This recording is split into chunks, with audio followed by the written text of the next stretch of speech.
What's going on YouTube? Ronin Frog 87 here, guys, coming at you with another video.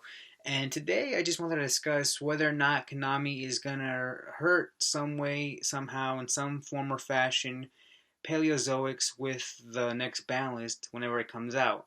And this is all made more relevant due to the fact that Paleozoic Frogs just took YCS Atlanta. Now, I'm not too familiar with the deck. I know for the most part that they're like a bunch of trap monsters, and they're Aqua level 2, obviously, so they work with frogs, and they can make totally awesome really easy. And they're like a bunch of trap monsters, and you can like banish them from a graveyard to do a bunch of stuff. I am familiar to some extent with them. The reason why I'm not too really familiar with them is because when I went on my long break, they weren't out yet, and when I came back, they were people were kind of like putting them down and more in favor of metal foes, and then people were putting metal foes down in favor because in preparation of Zodiac. But now they're coming back with a vengeance. But what I am familiar with is kind of how Konami, they operate with the ban list to some extent. And now that Paleozoics are coming back with a vengeance, Konami has to, take a look at this. And we all know, guys, that Konami, the ban list, how they operate with it, is profit driven. And,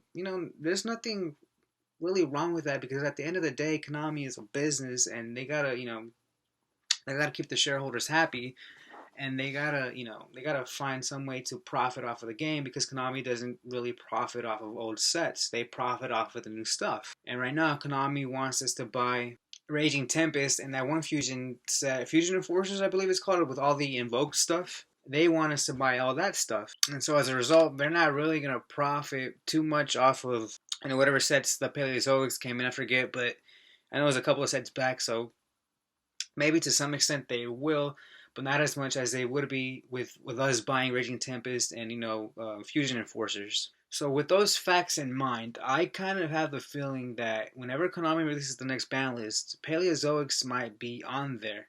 And no, it's not because, we as a Yu-Gi-Oh community are going to demand the Paleozoics to be on there. They're perfectly fine. I mean, you could side against the deck perfectly fine. It's not too hard, from what I've seen. But Konami really doesn't care about that. They care about us playing the latest stuff. And since Konami really can't profit off of Paleozoics that much anymore, and since it looks like they're becoming a threat to Zodiac, since they want us to buy Raging Tempest and Fusion Enforcers, well, that means Paleozoics gotta go. Interesting to see what they hit. Again, I'm not too familiar with the deck, so I'll probably just limit a few cards, semi-limit a couple of cards, maybe put Totally Awesome to 1, because keep in mind, guys, he is at 1 over in the OCG.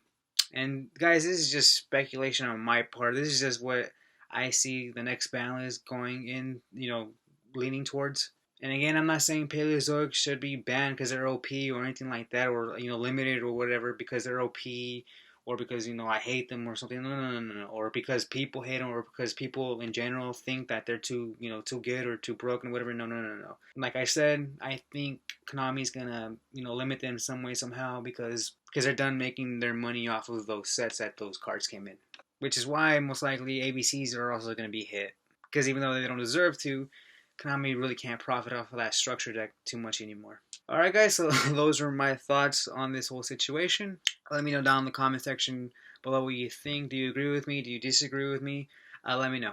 And as always, I'm Ronin Frog 87. I bid you farewell, and I'll catch you guys on the next video.